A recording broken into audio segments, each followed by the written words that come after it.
Hi guys, today we'll be talking about Quad 405 clones, because these are, as you can see, mono amplifiers, and the original was a stereo amplifier, so they are stretching meaning of the word clone.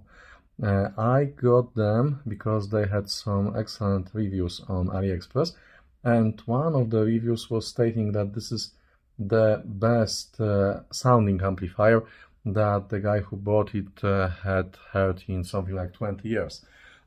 So I was very interested to getting one, because the prices were also very good. The starting price, including shipping, for these was $375, but I was able to lower that to $270 with some sale coupons and coins. So if you'd be going to buy one, wait for sale, wait for some coupons, because $100 less on the price is a quite nice score. So before I begin the whole review, the necessary links are in the description of the video.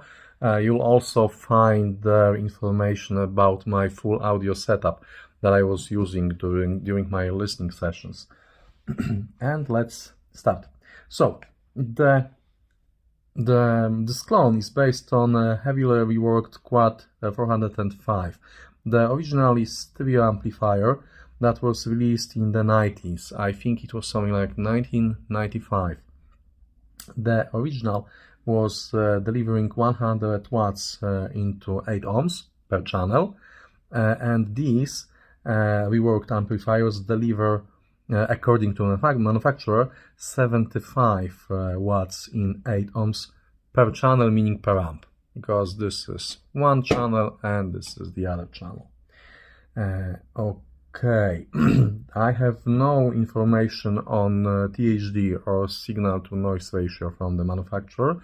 The only thing that was provided in the description, in the offer description, was the power output.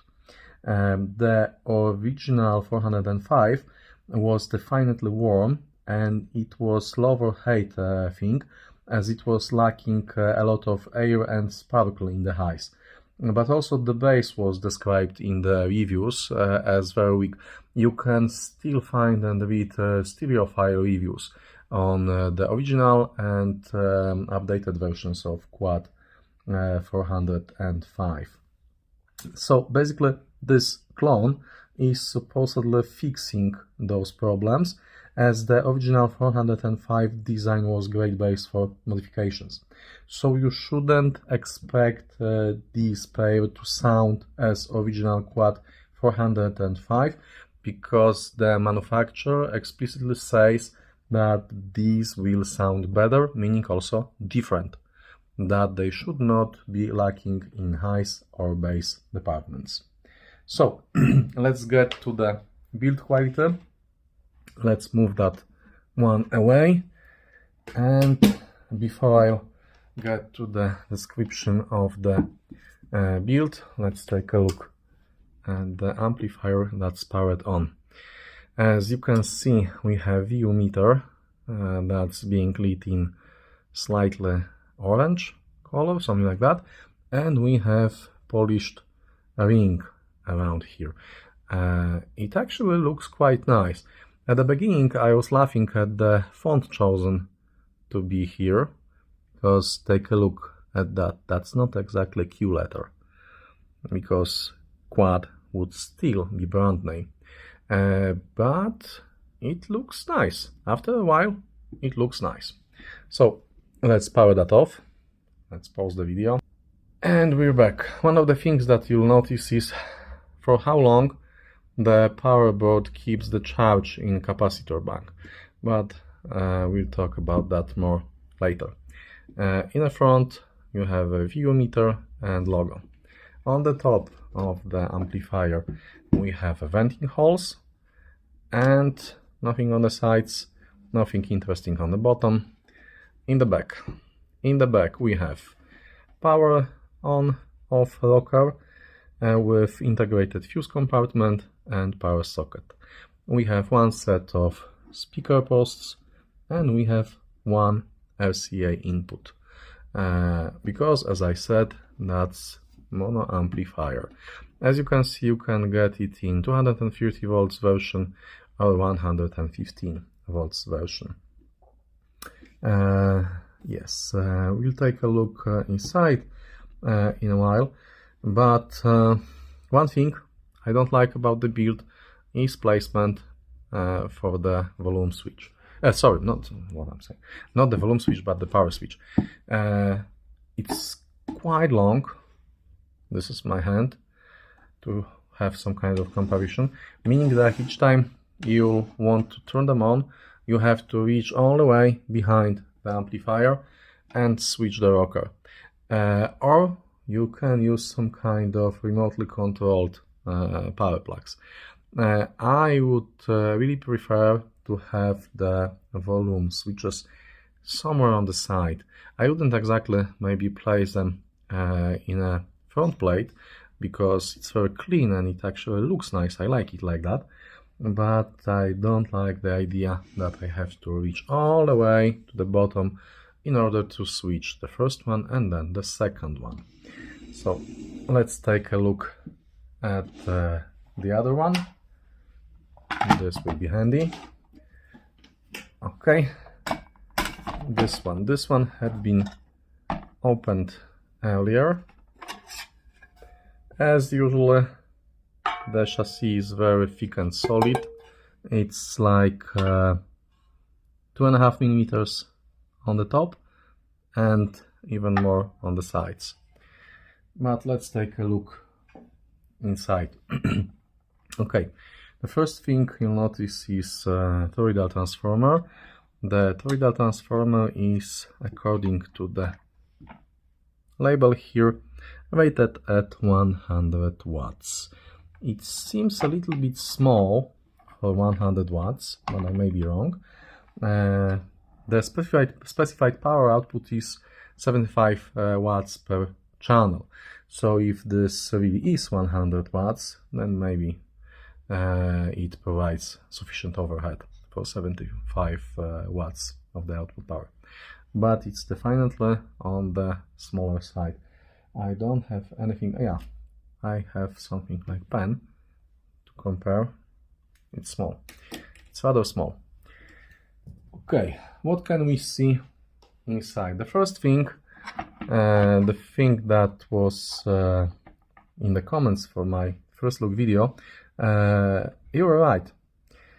These are not relays. These are fuse compartments. This is the first time I see something like that. In order to open one, you have to use flat screwdriver here and to move the plastic latch away. And these are fuses. Okay. We have a big radiator here. We have two ON transistors. Let's take a closer look at them. They look like they had been recycled or stored in not very good conditions. I mean, I wouldn't risk telling them to be fake at this moment.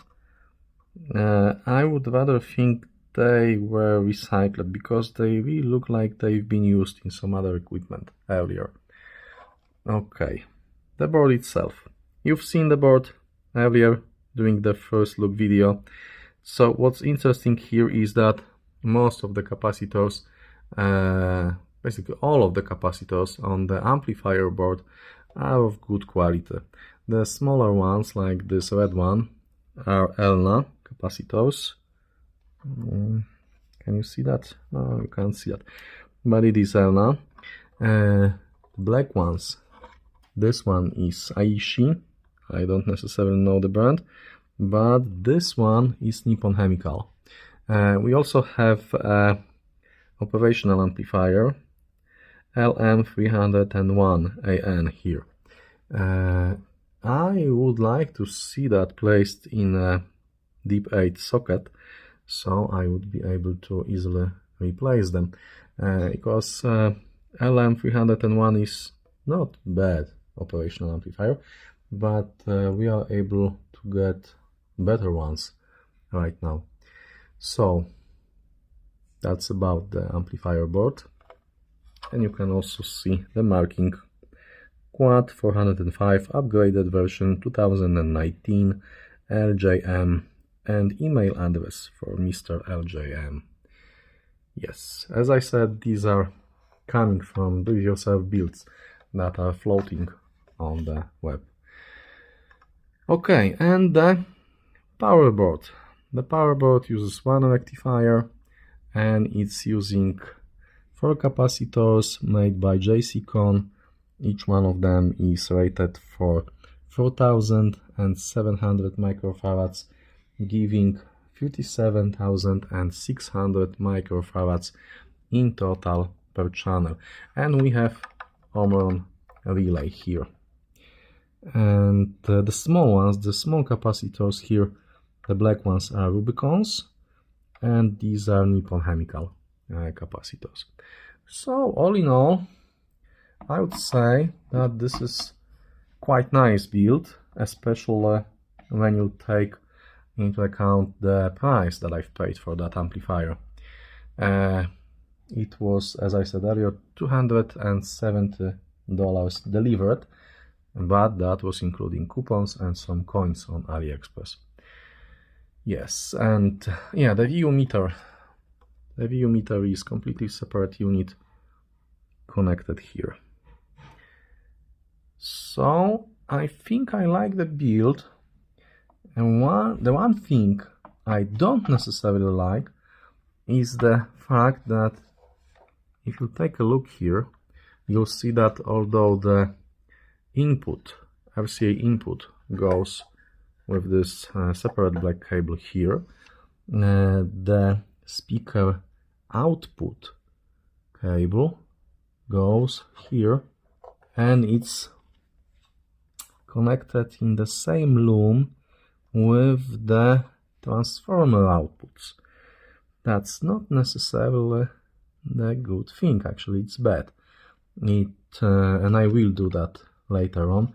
I will cut those ties and I will separate those wires, so they will not be going in the same loom. Yes. So that was about the internal build. The total capacity here is so large that the actual power LED for the power board can be lit for something like a minute or even a bit longer after powering off the amplifiers. Now let's talk about the important thing, and that is how do these actually sound. And if you've owned the original Quad 405, you'll be able to spot the differences in my description as I'll be going through different sections of my review. So the first one is, as usual, the bass. The bass here is amazingly strong. It sounds very organic. It's a little bit loose. It's very full, probably because of nice mid bass that makes all bass instruments sound very rich and very full. It doesn't start and stop the drivers in place. That's what I've meant when I was saying it's a little bit loose. It's not totally loose, but it's not super controlled either. I like it, though I'd like to hear some more texture and detail here. If I would have to use one word to describe the bass here, that would be fun. It's not super precise, it's not super detailed, it's totally fun. Okay, so the next thing, the mid-range. The mid-range is very good. It has excellent male voices. They sound very natural and very strong, if you know what I mean. You can hear all the changes in the vocals, all the different small sounds, all the throaty sounds that the singer may do.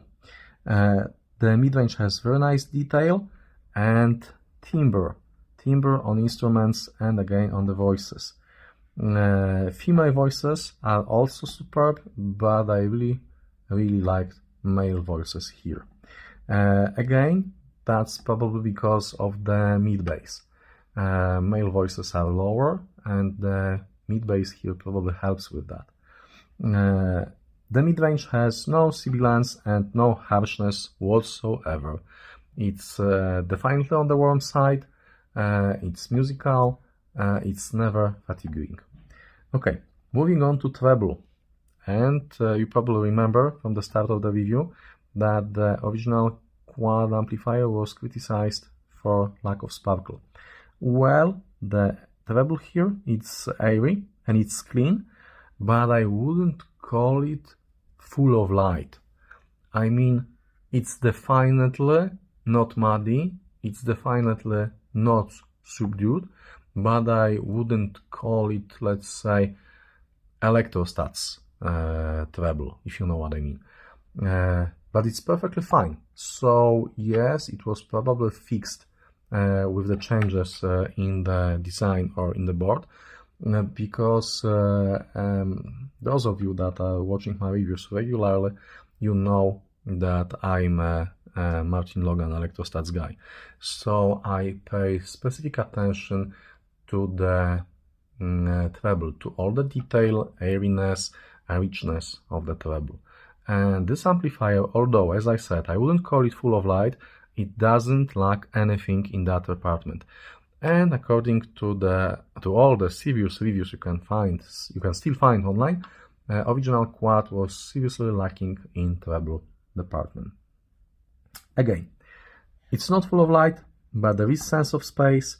The treble is sparkling when needed. It's not always full of flashes, but when the song calls for it, there is a sparkle in the treble. And again, as it was for mid-range, no sibilance, no harshness, no listening fatigue whatsoever. So very good in my book. Now moving on to the detail. This amplifier has good amount of detail, although it's not a king for detail. But still, it's not lacking anything. It's forgiving for some, but not all, badly recorded tracks. If it would be too forgiving, then it would mean that it's losing some of the detail. But as it is, some of the tracks that I have in my collection that were recorded badly actually sound good. Although not all of them. If it was recorded very bad, this pair of amplifiers will not do any kind of miracle, and it will not solve the problems with the track. So you will not definitely discover anything you haven't heard earlier in your tracks, but again, you'll also will not miss anything that you know should be there. So the treble is good. Doesn't have wow effect, but it's good. But speaking about the wow effect, we should move to scene and imaging section. This pair of amplifiers, again, probably because it's a pair, not the one, and these are completely separated mono amplifiers with separate power sections. This pair of amplifiers has excellent imaging in all dimensions, with very good layering and very precise, very good, very palpable center image. You can very precisely locate everything on the stage, but again, instruments here have real life sizes. It's not like they are points floating in space. At the same time, they are full-sized, full-bodied, and there is still room between them. There is some space between them, so imaging here is excellent. Now, another section of my review. If you recall, for the amplifiers, for the power amplifiers, we have another additional section describing how were they working how were they driving my Martin Logan Ascent 1 electrostats, because that's the real reason for my amplifier quest, to find something that will be driving my electrostats in the best possible way. So the first thing is, and that's actually a good thing, surprise, surprise, they did not fall on their faces. I mean, most of the weaker amplifiers will have serious problems with driving these electrostats that I have, because in the treble region, these Martin Logans go as low as 1.2 ohms, meaning that with not enough power, with not enough current delivery, the treble will be muddy, it will have absolutely no air, it will sound like through a blanket. So the first and great surprise was that this pair of amplifiers was able to drive my electrostats properly. Again, Ascents are very transparent and they always show honestly everything about an amplifier and the whole system setup that you have connected to them. So these amplifiers are confirmed to have excellent imaging. The electrostats underline the precision and the size of the soundstage, and these are warm. They have very charming mids, and it was also true with electrostats, and the bass is fun. What surprised me again was the treble, as it became more open than with dynamic drivers, with dynamic speakers. I've tested them with a couple of DALI speakers and Martin Logan Motion XT B100 speakers, and these gained some extra airiness and sparkle in the treble with electrostats, which surprised me because usually it's the other way around. Yes. Again, loose thoughts and summary. So basically, we are closing we're closing the review. There will be some of my notes that didn't exactly fit in the previous sections. The first thing is that this pair of amplifiers has a very quiet and black background. It was actually a very nice thing, because when the music was starting, stopping, or there were some pauses in the tracks, it was disappearing in black nothingness. And this usually means that the noise floor of the amplifier is very low. Again, the amplifier is really on the warm side of things, but without losing sparkle. It's one of the very few amplifiers that have that nice grunt. They hit very nice with bass lines in the Fallout 3 theme. Opening sounds. By the way, this is one of my tracks that I'm using to test equipment. Never mind it being a game soundtrack, it's a very good soundtrack, and this actual track was played by London Philharmonic Orchestra. So the opening sounds are hitting you with bass. That's, I suppose, should make you feel like unexpected nuclear blasts, and this is one of the very few. I mean, it's like one of the 3 amplifiers I've tested so far that was able to convey this sudden hit, the sound of this let's call it blast wave coming from your speakers. So that's something very nice. It's very clean, but at the same time it's very relaxed. In my listening sessions, I realized it never sounded harsh. I was always relaxed, and it sounded even better with higher volume levels. It wasn't sounding bad with low volume levels, but when I raised the volume, I realized that I'm actually listening to these amplifiers way louder than I usually listen to my music, and there was nothing that would hurt my ears.